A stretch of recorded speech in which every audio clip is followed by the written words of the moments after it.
Hey everybody, hope y'all are doing well. And I have something that just came in the mail that I thought y'all would like to see, an unboxing. Haven't done one of these in a while, and it is a Hamilton. Really excited about this watch. I've been wanting it for a while. Let's get right into it. The Hamilton box is pretty easy. You got a little bit of paperwork here. I think you have a instruction manual. Nobody ever reads that. And then you have this, they always have this really nice kind of faux wood box. Let's see what's inside. I'm looking at it with y'all, and it is the Murph. This is a 38mm version of this watch, and I'm just really excited about it. It's been out for a while, of course, in a variety of different versions. Hang tag, really nice. Originally a 42mm watch,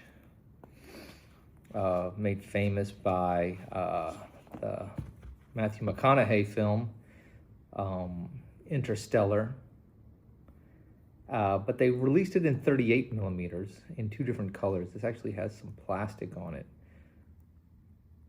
The black, of course, which is kind of the, I guess the original color, so to speak.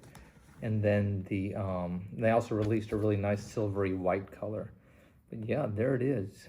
Just a really nice watch. Let me go ahead and remove the hang tag, and I can show you all sort of what that says. I think unboxings are always helpful, almost, not always, almost always helpful.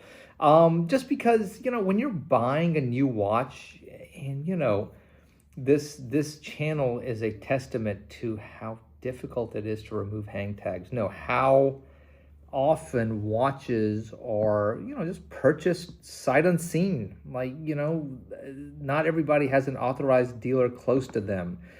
Sometimes you find a great deal from an unknown party, and you just have to, you have to pull the trigger so you don't miss out on that deal.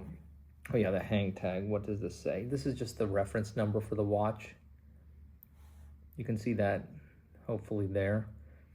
And, so this channel is a testament to the fact that a lot of times people buy watches sight unseen. It's like really poor advice to give somebody to say, if they're trying to choose between watch A and watch B and watch C and D and E, well, just go try them on. It's just not realistic for a lot of people, especially me. So let's see. So it's 38mm. And just to compare it, so I have there is an impending deep dive into this watch. This is the Super Ocean chronograph from Breitling. I've teased it a few times. It's a 42 point something millimeter watch. It feels like it's 42mm plus. But so it's 42mm, and it is a house of a watch. I mean, this thing is thick.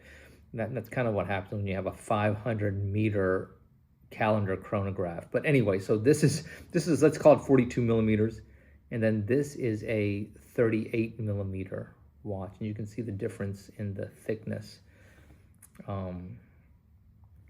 You can feel the difference in the thickness. Sorry, that's going into my other channel. Anyway, so yeah, there it is. That's the Murph in 38. Really excited to finally have this on my wrist very soon.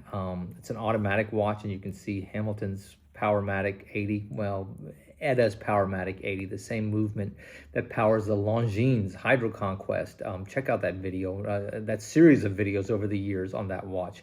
It can be had in bracelet as well as strap, but I have an idea about what I want to do with this watch, and that's an upcoming video. Anyway, quick unboxing. Hope y'all liked what that was about and kind of what it looks like out of the box. So if you have one coming to you, I mean, this is kind of what my experience was like. All right, guys, take care. God bless. Hope y'all are doing well. And look for a review of this watch, the Super Ocean chronograph from Breitling, real soon. Take care. God bless. Bye.